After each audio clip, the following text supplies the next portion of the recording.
Assalamualaikum warahmatullahi wabarakatuh. Di video kali ini, kita akan mempelajari bagian dari sistem klasifikasi 5 kingdom, yaitu Monera. Perhatikan baik-baik ya.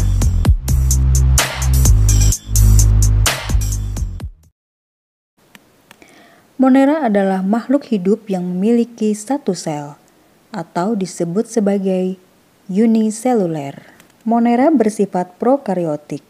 Artinya belum memiliki membran inti yang terbentuk secara sempurna pada selnya. Terdapat dua makhluk hidup yang merupakan anggota dari kingdom Monera, yaitu bakteri dan alga biru atau ganggang biru.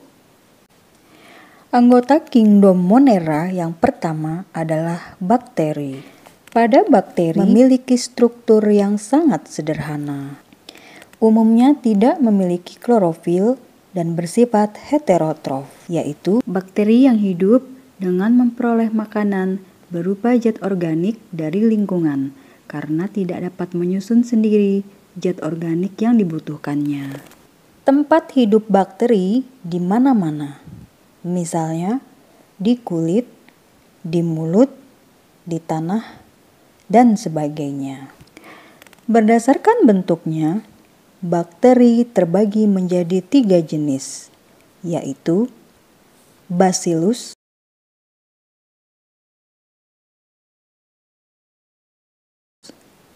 Coccus, dan Spirillum.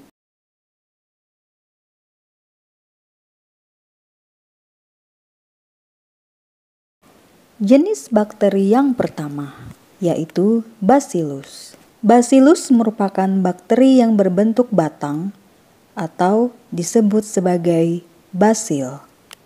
Ada 3 jenis basil, yaitu Streptobacil, Diplobacil, dan Monobacil.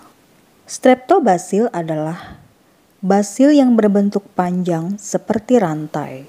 Contoh Streptobacil yaitu Bacillus anthracis. Bacillus anthracis merupakan penyebab penyakit antraks. Jenis basil yang kedua yaitu Diplobacil. Diplobacil merupakan basil yang berbentuk kelompok yang berjumlah 22. Contoh dari Diplobacil misalnya Salmonella typhi, yaitu penyebab penyakit tifus. Jenis basil yang ketiga yaitu Monobacil. Monobacil berbentuk tunggal dan tidak berkelompok. Contoh monobacil yaitu Escherichia coli, yaitu bakteri yang membantu pembusukan di dalam usus besar manusia. Kemudian jenis bakteri yang kedua yaitu Coccus. Coccus merupakan bakteri berbentuk bola. Terdapat 5 macam bentuk jenis Coccus, yaitu Monococcus, Diplococcus, Streptococcus, Staphylococcus, dan Sarkina. Jenis Coccus yang pertama adalah Monococcus. Monococcus adalah Coccus berbentuk tunggal. Contohnya adalah Neisseria gonorrhoeae, yaitu penyebab penyakit gonor. Jenis Coccus yang kedua adalah Diplococcus. Diplococcus berkoloni 22. Contohnya adalah Diplococcus pneumoniae, yaitu penyebab penyakit pneumonia atau radang paru-paru. Jenis Coccus yang ketiga yaitu Streptococcus. Streptococcus bentuknya bulat bersusun rantai. Contoh dari Streptococcus yaitu Streptococcus pyogenes, yaitu penyebab penyakit amandel. Jenis Coccus yang keempat adalah Staphylococcus, berbentuk bulat bergerombol seperti buah anggur. Contoh dari Staphylococcus adalah Staphylococcus aureus, penyebab radang paru-paru. Jenis Coccus yang kelima adalah Sarkina. Sarkina adalah Coccus berbentuk kubus. Contoh dari Sarkina adalah Micrococcus luteus, penyebab penyakit radang pada kulit. Jenis bakteri yang ketiga adalah Spirillum. Spirillum merupakan bakteri berbentuk spiral. Terdapat 3 macam bentuk Spirillum yaitu Vibrio, spiral, dan Spiroseta. Vibrio berbentuk seperti koma, yaitu kurang dari setengah lingkaran, sedangkan spiral berbentuk lebih dari setengah lingkaran, dan Spiroseta berbentuk seperti sulur. Jenis bakteri ada yang menguntungkan dan ada yang merugikan bagi kehidupan manusia. Contoh bakteri yang menguntungkan bagi manusia misalnya Escherichia coli, yaitu bakteri yang membantu pembusukan pada usus besar. Kemudian Clostridium pastorianum dan Azotobacter crococum. Bakteri ini mengikat nitrogen sehingga dapat menyuburkan tanah. Sedangkan contoh bakteri yang merugikan bagi manusia antara lain Salmonella typhosa, yaitu penyebab penyakit tipus, Clostridium tetani, penyebab penyakit tetanus, dan Mycobacterium tuberculosis, yaitu penyebab penyakit TBC.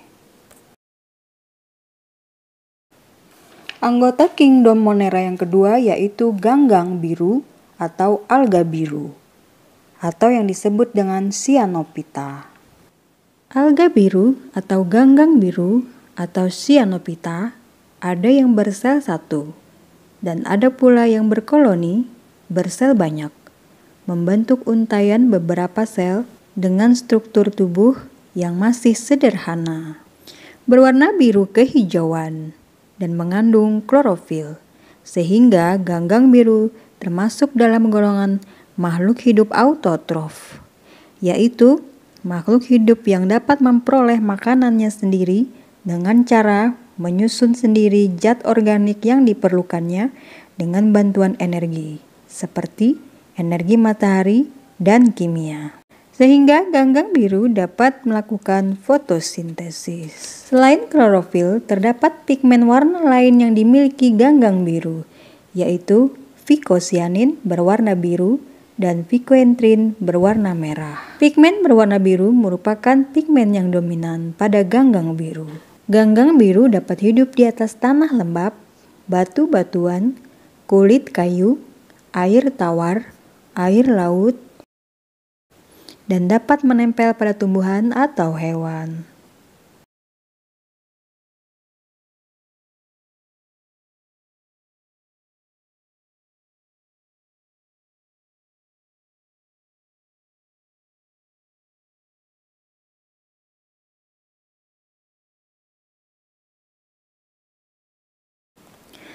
Ganggang biru ada yang memiliki manfaat dan ada pula yang merugikan. Ganggang biru yang memiliki manfaat misalnya nostoc sebagai pengikat nitrogen bebas di udara.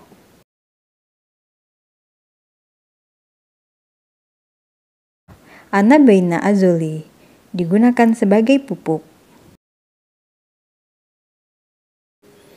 Dan spirulina sebagai bahan makanan yang mengandung protein.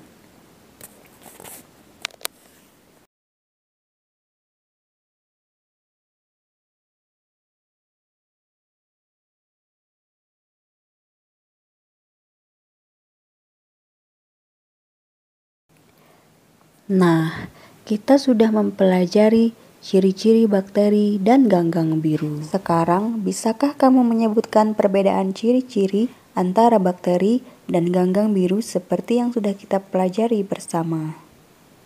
Kerjakan yang rapi di buku tugasmu. Selamat mengerjakan.